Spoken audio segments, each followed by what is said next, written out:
আসসালামু আলাইকুম, তোমরা কেমন আছো? আমি আলহামদুলিল্লাহ ভালো আছি। আশা করি তোমরাও সবাই ভালো আছো। এই যে আজকে একটা ভর্তা বানায় নিচ্ছি। দেখো, আগে একটু কাঁচামরিচ টেলে নিয়েছি, সাথে একটু চিংড়ি মাছ তাও একটু টেলে নিয়েছি। এখন এই যে একটু বেটে নেব।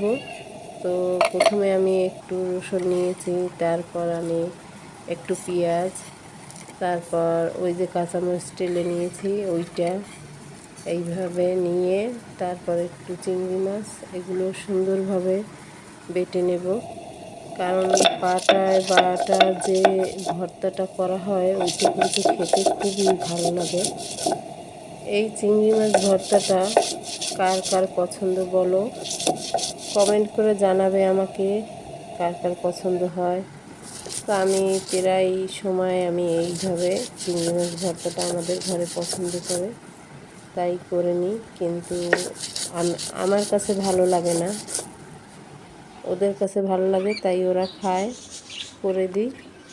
তবে আমার কাছে একটু বেগুন ভর্তা বা অন্য কোনো ভর্তা ওইটা ভালো লাগে। চিংড়ি মাছ ভর্তা একটা ঘেরান আছে, ওই ঘেরানটা আমার কাছে, তবু কী করার আছে, ঘরে যেহেতু পছন্দ করে তারা, তাদের বানিয়ে দিয়েছি। আর আমি খাবো না তাতে কি।